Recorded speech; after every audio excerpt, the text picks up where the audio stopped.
Hello everyone, welcome back again to our soil physics lecture. In this part of the lecture for our principles of soil science as one of the areas of the agriculture licensure exam uh, for board exams agriculture.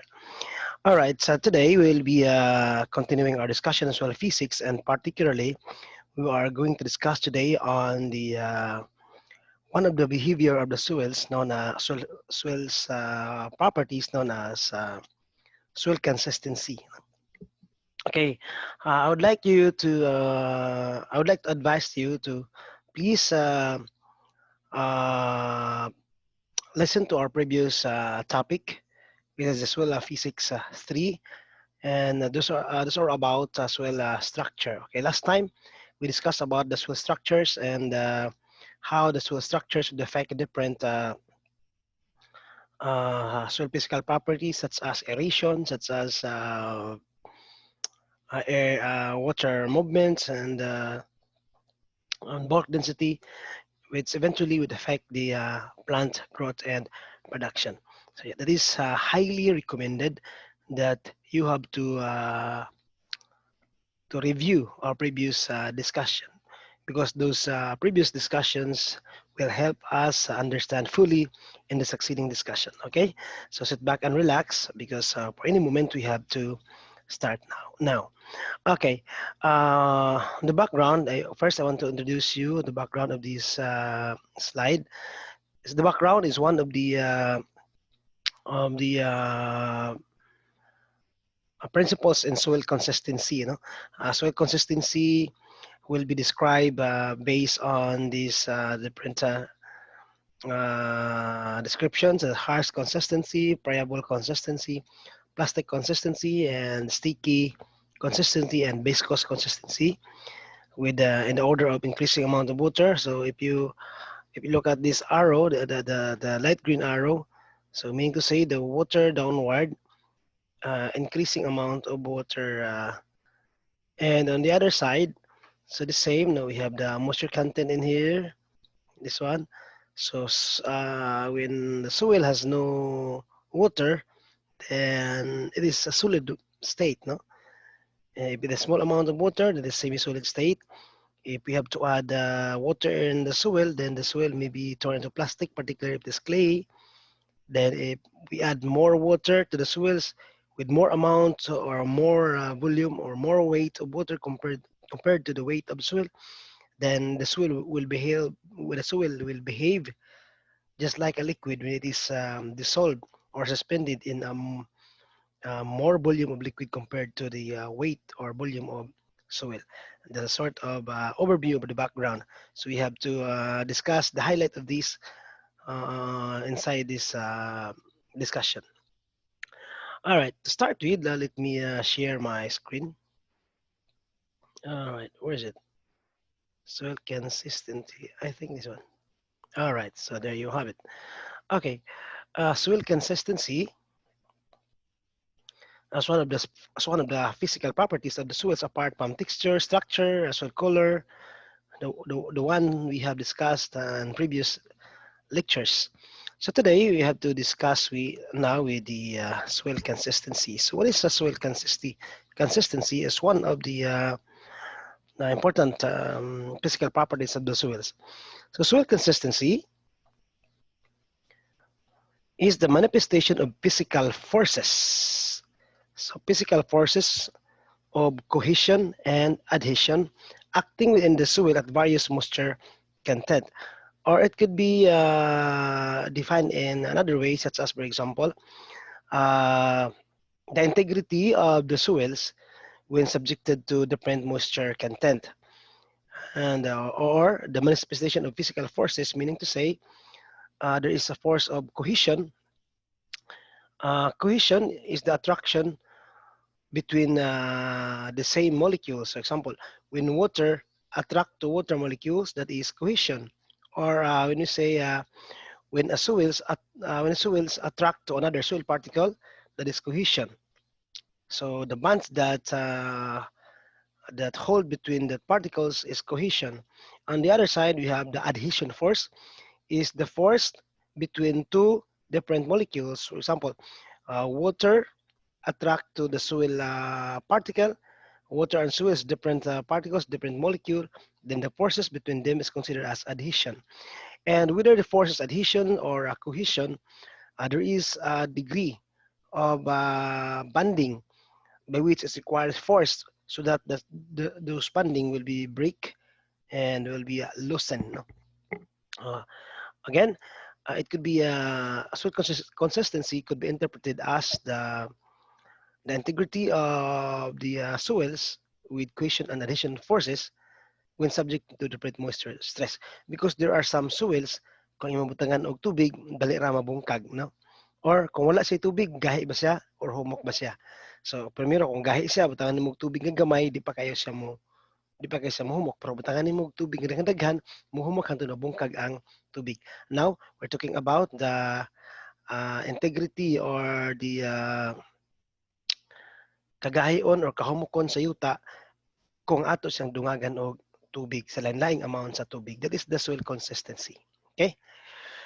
So there are different forms of soil consistency. Actually, this is the backgrounds I use in my picture. So look at in here. So this is aking picture dito sa baba. So ang background ito yung ginamit ko. Okay, there are forms of soil consistency. There is a harsh consistency, you know. Look at this, the light green arrow. It in, indicates the increasing amount of water. Okay, harsh consistency, a very small amount of water in the soil, it has a harsh consistency, or this is a solid, no? A solid, meaning to say, uh, no water, zero water in the are added in the soil particle. So solid state, no water or harsh consistency.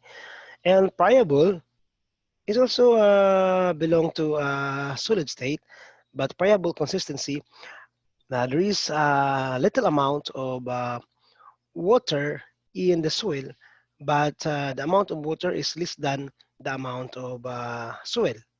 So more amount of water in more amount of soil in this state compared to the amount of water. So friable consistency in the upland is the best consistency in the upland.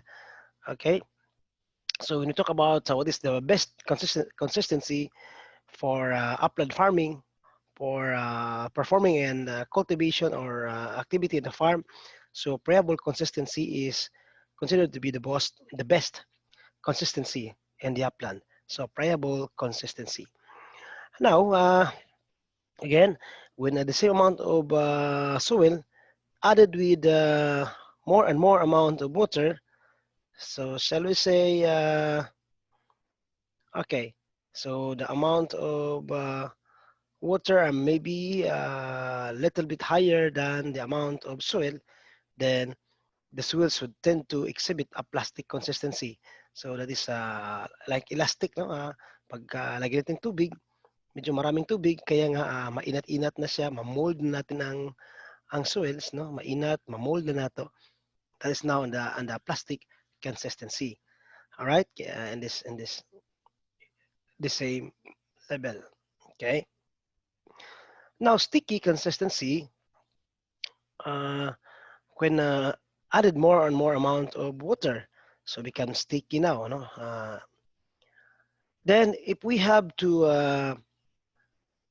add a bigger or larger amount of water compared to amount of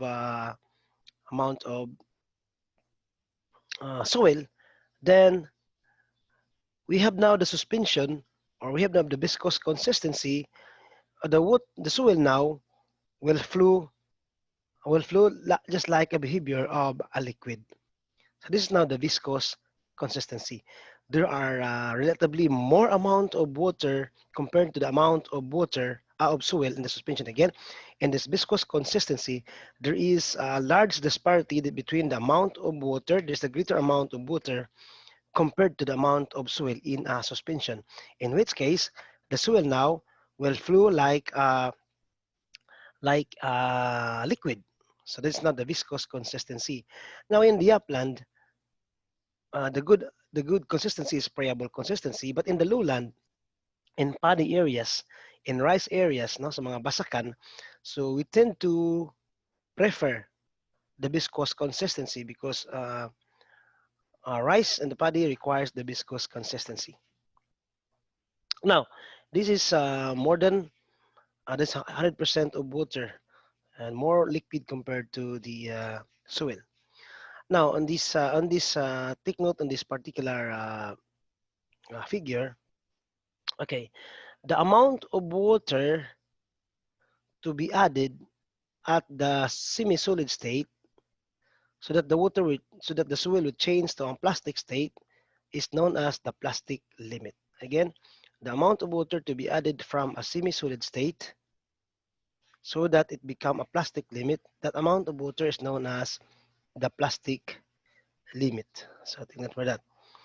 And then from a plastic limit, the amount of water to be added from a plastic limit in order that the soil will turn into a liquid limit or in the viscous consistency is considered now a liquid limit or the LL.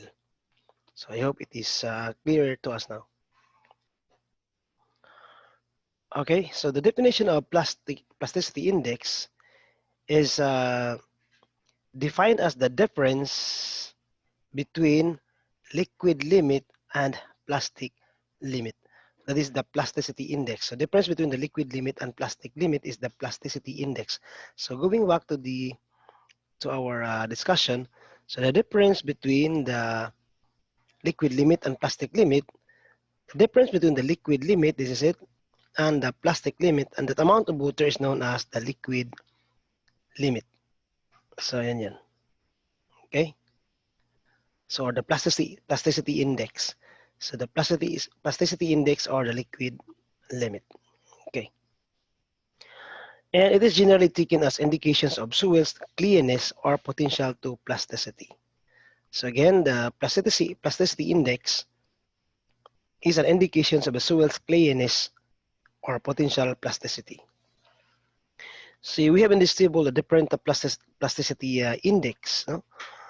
So being a zero plasticity index is considered as a non-plastic and non-cohesive. So walang plasticity, non-cohesive, no forces between soil particles, no attraction between the soil particles. Then that is zero plasticity index, usually exhibited by sand of the textural class. Sandy soils, individual sand particles has no cohesive attraction. That is cohesiveness plasticity index.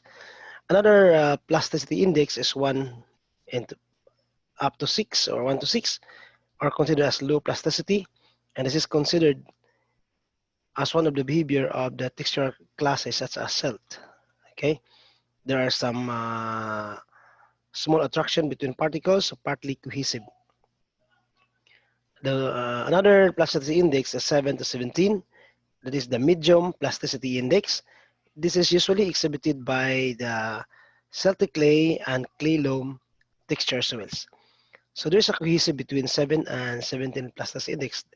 So there is an attraction between particles on this state of